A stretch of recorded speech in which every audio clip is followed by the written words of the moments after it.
It is the locker room number one source for Texans digital content. Big news day for the Texans. My goodness. Big news day. One, we were kind of anticipating one piece of news. The other piece of news, we had a decent idea, but we ended up figuring about that as well. The Rockets starting a little bit late because of the Rockets. The drought is over. They get the dub over the Warriors. Texans looking to end their drought of no AFC titles. If they're going to be able to do that, CJ Stroud's going to have to flip the switch and play better than he has. We'll hear from him in a sec. But first, the big piece of news today, and we kind of anticipated that it was going to be late if it happened, but if he was going to return to the field, but Jalen Pitre is done for the season. He will be out, which is a really big deal. There's a big snowball effect there where now you have Jimmy Ward at nickel. He's good at nickel, but he has trouble staying healthy. But you have Eric Murray as a full-time safety now, and you got to anticipate that teams are going to start to sniff that out um, a little bit, which was going to be the issue the next four games. I think there was probably like outside hope that maybe Petrie would be able to be ready to go for the playoffs, but he's going to have season-ending surgery. Aaron Wilson had that story first. I think the Starbucks baby, Mr. Schultz, had it after him. But I just want to look at the uh, the Jalen Pitre 2024 season, and I got to say, if we listed the most pleasant surprises of the 2024 season, I would say Jalen Pitre was one of them. Last year was a rough year for Jalen Pitre. It was a rough second year. One of the first names DeMeco Ryans mentioned at his press conference, and he struggled as a traditional safety to the point where we saw him benched, we saw him missing tackles, we saw him getting sniffed out in coverage. It was a really rough year for Pitre. And you wondered, what were they going to do? What were the plans for Jalen Pitre? Throughout the whole process, he remained positive. DeMeco Ryans remained positive about him. Nick Caserio remained positive about him. And you wondered, well, what were they going to do with Jalen Pitre? Well, they basically put him back in the nickel role that he played at Baylor, I should say, and he was good. He was a menace around the line of scrimmage. He ended his interception drought where he didn't get a single interception last year, and he was a damn good asset for the Texans and for DeMeco Ryans. And I think it's one of the things that you feel good about when it comes to DeMeco Ryans is he's going to get the most out of his defensive players. And that was the case with Jalen Pitre. Might have been a little bit delayed, but he was able to do it. It appeared kind of helpless. He ended up doing, which brings me to this. Should Jalen Pitre get an extension in the offseason? I think that is something that they should maybe consider. I think there's value for Jalen Pitre here more so than any other team. I think they obviously like him. I think he obviously likes it here. I think there's true value for Jalen Pitre in Houston, and I think that Jalen Pitre should probably get an extension. I don't know what the market will be for Jalen Pitre. I would think that he would want to go into this year in a non-contract year, and I think this could be one of those mutually beneficial contracts. Now, I will say this: I did find it strange that they gave Jimmy Ward the extension a decade plus into his career, inability to really stay healthy, and we've kind of seen that in the forefront. So I thought that was a weird extension.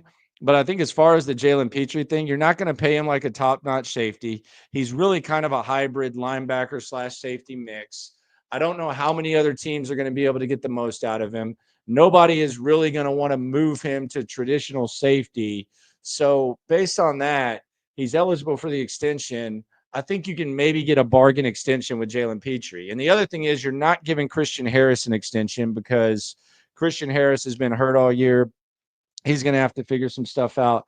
I think the Jalen Pitre extension is something that they should perhaps consider um, one of their big priorities in the offseason. I think it happens. They really do like Jalen Pitre. and they like what he brings to the table. So overall, really good season for Jalen Pitre. I know that sometimes the loudest dialogue and anyone else is when we're talking about like the frustration with the offensive line. But if we were listening to the most pleasant surprises of this 2024 season, I think Jalen Pitre is one of them. And I could see an extension getting done this offseason for him. But regardless, we approach training camp next year, the next time Jalen Pitre steps on a football field, and we feel a lot better about him. And we have a lot more clear idea of what his role is on this football team, as opposed to what it was this year. And that's really all you can ask. That's really all you can ask, is that each year you feel better about someone than the next, and there's improvement. And we saw tangible improvement from Jalen Pitre. There's still the clear flaws, and I don't think opposing teams sniffed him out as much as they could in coverage. But the Jalen Pitre season overall, A+, 2 thumbs up for Jalen Pitre, and hopefully he gets right. And it leaves a pretty big void for the Texans when it comes to that. Yes, the Rockets did get the dub. That's why we're starting a little bit late. Over the Warriors, they ended the drought. Looked like they weren't going to. Looked like they were kind of falling apart. But they found their groove late, and they were able to get that dub over those Warriors who just completely owned them. If we're being honest, just completely owned them. But that was the big piece of news. Jalen Pitre out for the season. The other piece of news, and if you follow this channel, and if you follow Cody Stutz's channel, and if you do that, hopefully you have subscribed to the SNL channel with myself and Cody, the collaboration, the podcast. We'll have some special programming for you this weekend. We put you on Juice Watch, and Juice Scruggs, we said, think he's hurt. This Kenyon Green thing doesn't seem right. All of a sudden, Kenyon Green is good. All of a sudden, you're talking about Juice Scruggs is a better center than guard. You're talking about him like he jumped in front of some sort of train to save someone's life or something like that. Something's up there, and I'll be damned, Juice Scruggs not on the field, which means what? That's the question. What does that mean? Does that mean Kenyon Green is going to start at guard immediately? Zach Thomas is another option. Some of you say, who is Zach Thomas? Zach Thomas is a guy who hasn't played too many snaps at guard. Zach Thomas is a guy who's pretty much a tackle. But I'll tell you what Zach Thomas is not. He is not Kenyon Green. And I think there's a large portion of people, I'll throw myself in there, that kind of cringe at the thought of seeing Kenyon Green back on the football field in a Texans uniform this year. I actually think that Kenyon Green, if he's going to get back on the right track, a change of scenery might be good for Kenyon Green. And I think that was their goal. Obviously, I think it was kind of a conservative shutdown. If I don't think, I think if Juice Scruggs doesn't get hurt, I don't think we see Kenyon Green on the practice field.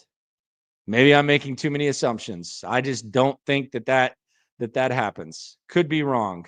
But with the way that he was struggling, sometimes stuff just gets in your head. I don't know that I have a lot of confidence that Kenyon Green is going to go out there, especially against what they got going right now and on the next 3 opposing teams in Miami, Kansas City, and Baltimore.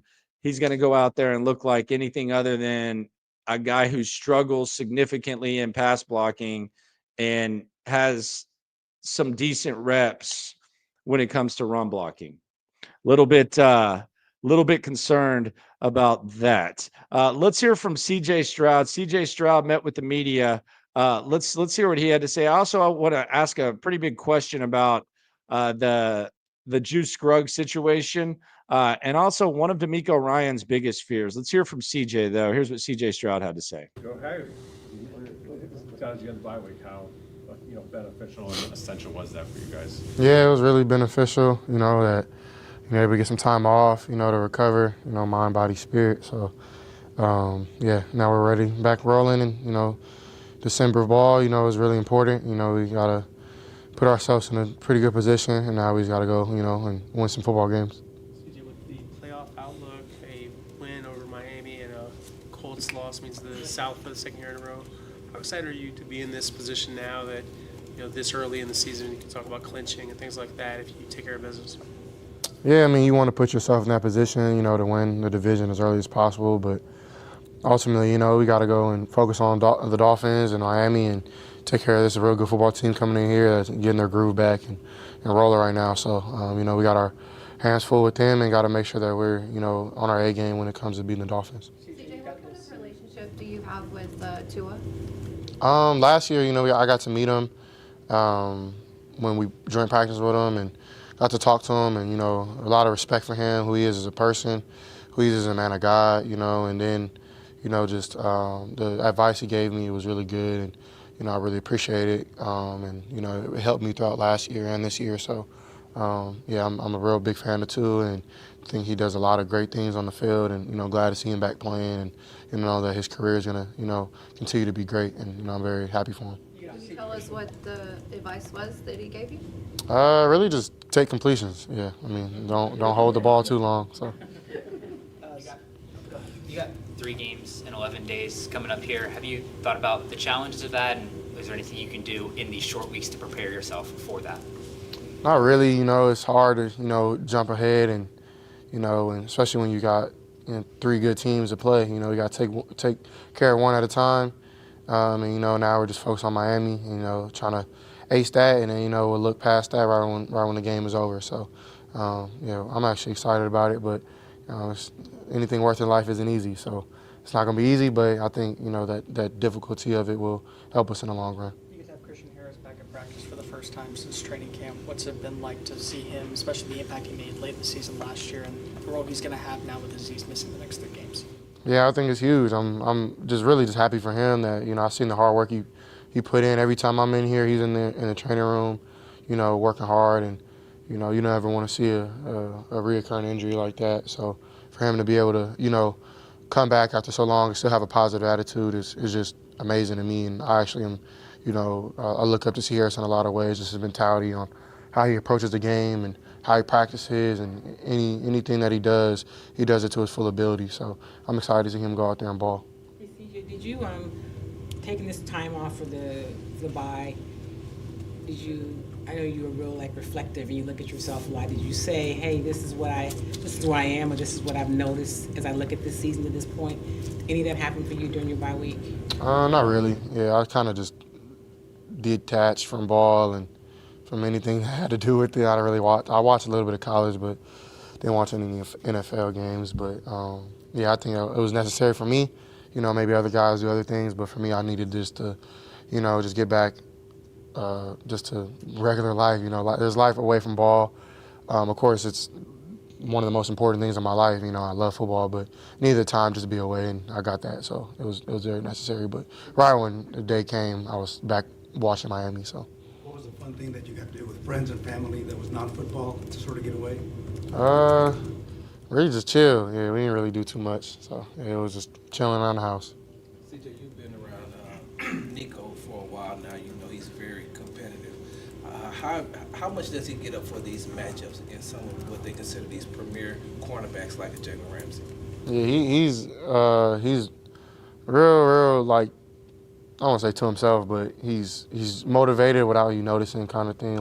He every day he's working to be the best, and I think that's just because he's been underlooked for so long, and kind of just how he's been approaching the game is I'm gonna work hard every day and care who I'm playing against or what they say. I'm gonna just do me, and now it's able to people are noticing, but I think that he's gonna enjoy this game and look forward to seeing J-Ram, and I think Jalen is looking forward to maybe following him. We don't know yet, but.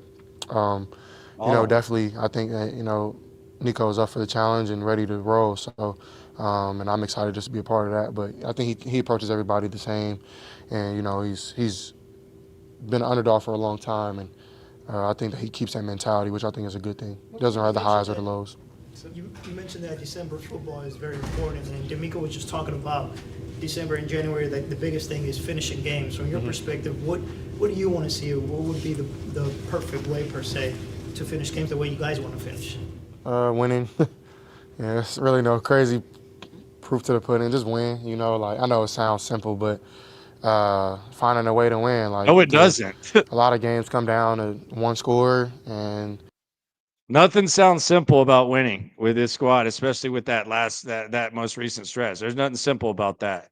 It actually sounds kind of difficult. Some teams find a way, some teams don't. And I think, we've put ourselves in position in a lot of games to win games and haven't got it done. And other times we do get it done. So you don't want to be 50-50 in December and January. You want to be on the upper scale. So I think just these practices and those little small details is what get those wins. Not the last 2 plays or 3 plays of a game. Those don't really define the game. You can win and lose a game that way, but also handling business in the first half and the beginning of the second half can win you the game as well. So I think that's where we got to do better. What stands out about their pass rush, especially with a guy like Calais Campbell, who Mm-hmm. might be getting up there in age, but still is leading the team in pressures? Yeah, they do a great job as rushing as one. They do a lot of stunts and a lot of twisting and turning, which they get a lot of, I wouldn't say necessarily sacks, which they do get those too, but they more so get pressures and affect the quarterback. So, I got to be on my A game to make those minute movements and things like that. And our line got to do a good job of passing those guys off. But Calais knows what to look for, and he leads those other guys. I think 92 has done a great job as well. They've had some injuries up there, but they've been able to still have some really great play up there. So I think that just goes to the coaching and, the way that they play hard. We'll close with DJ and Sarge. How vital has a guy like Laramie been to protecting your blind side through the first couple of years of your career? It's been huge, man. He's been not only just a great blind side protector, but just a great brother to lean on. He's seen a lot, been through a lot, and somebody who I lean on. So, but yeah, when you can lock down the whole side and just be like, LT, go do your thing, is amazing. Then how special he is in the run game as well, and I think he's bought into that even more this year, which has been on film. So, I'm definitely just happy and super blessed to have him as a teammate and as a brother. CJ, I know that this is that you all have a team first mentality, but what does it mean to you to see a lot of your teammates being in Pro Bowl consideration? Man, it's huge. Yeah, I think, especially last year, we didn't really have many people because we didn't have any primetime games. And, you got guys who've been balling out on primetime, and that gives you those opportunities. So, I really, hope that we get a lot of guys in there. I know Sting should be all pro if you ask me. That's ballot number 1, and LT too. So, but yeah, I think, we have a ton of guys that have put themselves in position to do that. So, definitely huge. Yeah. All right, guys. Appreciate you. All right, there you go. That's CJ Stroud.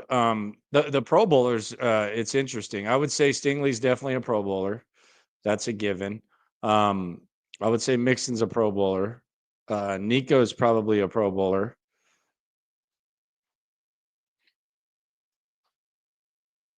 CJ might be able to get in after reserves and stuff. Typically happens like that. You see guys in there. We'll see if he wants to do that. But yeah, there are a few Pro Bowlers on the squad. I don't know about Laramie Tunsil being all pro. CJ said he's been good in the run game. He watches the tape. I'll take his word for that. But yeah, there's definitely a few Pro Bowlers. I want to go back to the Juice Scruggs situation, the Kenyon Green situation. Someone says Townsend's a Pro Bowler. He's punting well. I don't have the other punting stats. Will Anderson, definitely a Pro Bowler. Daniil Hunter, definitely a Pro Bowler. So yeah, there's some stuff. Daniil Hunter actually leads the league in pressures. I want to ask you this, and I'm asking the people. What was your reaction when you heard that Juice Scruggs was out for the season? When you heard that Juice Scruggs was out for the season, and we'll hear from DeMeco Ryans in just a second. But what was your immediate reaction to that? Did you say? I mean, you weren't laughing like DeMeco, and I don't think that's what he was laughing at. But what were you saying? Did you say, "Damn, oh my God, what are we gonna do"? Did you say, "Oh no"? And we don't know if Juice Scruggs is out for the season, but Juice Scruggs is. Was it not out for the season? Yeah, not out for the season, just out for a while. Excuse me. Jalen Pitre's out for the season. Juice Scruggs now. So, what was y'all's reaction? Was it, damn, I hope they don't play Kenyon Green? Was it, well, the backup can't do too much worse. Like, what was the reaction when you heard about Juice Scruggs being done for a while? Because with Pitre, for me, it was for Pitre, it was damn. I mean, that's big. That's a big loss. What does that look like? Steve says Scruggs is a bust. I mean, we're 2 years in. I don't know if he's a bust. I don't know if he's anything better than like a fill-in. But yeah, what was your reaction when you found out about Juice Scruggs? Do you feel helpless, even more helpless about the offensive line? What was the reaction? It's a question. Did you say, is Kenyon Green going to start? Because that I think is one of the biggest fears that I've noticed that fans have is Kenyon Green going to start? And Cody Stute seems to think he is. They, for some reason, just do not like Kendrick Green. They're just not fans of him. But who knows? Speaking of fears, DeMeco Ryans, it's very obvious that he has a healthy amount of fear for the Miami Dolphins weapons. Can't get any worse than it is right now, is what Ples Walker says about the offensive line when Juice Scruggs went down. Let's hear from DeMeco Ryans. Let's hear what DeMeco Ryans had to say when he met with the media types. Here's the head coach of the Houston Texans at the podium. Take it away, DeMeco.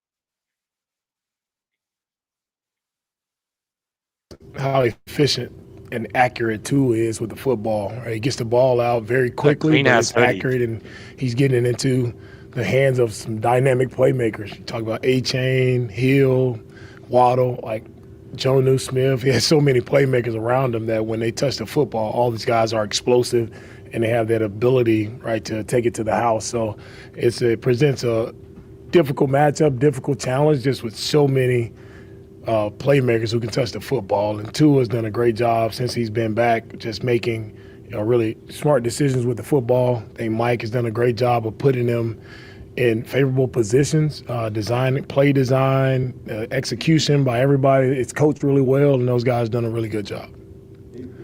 Look, since he's been back, he's a lot of the underneath stuff. I think it's intended air yards per attempt, like roughly around 5.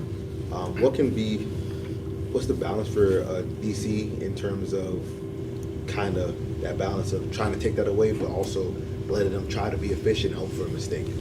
Yeah, for us, when trying to defend, right, such an efficient offense, it'll be about us just making sure we're on top of our game and just executing properly. And that's, been an emphasis for us this week here. It's just us being on the details of our job, being where we're supposed to be, and we got to do a great job of tackling in space. And that's what the game will come down to, like how well are we tackling in space versus their playmakers. And we have to get multiple hands to the ball to tackle these guys because they're so elusive and they're so explosive. Coach, on Monday you talked about eye discipline. How important is it for the safeties, especially a young safety like Caleb Miller, to make sure that he's on top of everything and keeping everything in front of him? Eye discipline is key this week. Right? Even though the ball is out, they have a lot of eye candy, as we call it. A lot of eye candy where they present things where a play is going one way and it goes to the other side. So you just have to maintain your discipline, make sure your eyes are in the proper place with the defensive call, with what we're asking guys to do. If your eyes are right, you have a chance to be right. But if you're seeing too much, then that's where you run into problems. So just ask our guys, see a little, see a lot. It's very obvious that he has a healthy amount of fear for the Dolphins' weapons. Usually it's kind of minimized. There's respect, but it's very obvious that he has a healthy amount of fear when it comes to this Miami Dolphins offense. On defense, I think they're able to handle it. I think the previously mentioned edge guys of Will Anderson and Daniel Hunter, I think they could figure some stuff out, but this is really something to keep an eye on as practice goes on. But the big news day for today, and this is going to be a shorter stream. It's a late night. I got an early morning tomorrow, and the Rockets kind of kept us up late a little bit. But Juice Scruggs, not going to go. Could be a long time. Who knows? Jalen Pitre, hell of a season, perhaps an extension, and DeMeco Ryans versus McDaniel. You can tell he might be sleeping okay, but he's losing a little bit of sleep when it comes to that matchup. Appreciate y'all for coming through. Subscribe, like, right along. Always remember, when it comes to this Texan stuff, we're all in it together. SNL tomorrow. Appreciate you for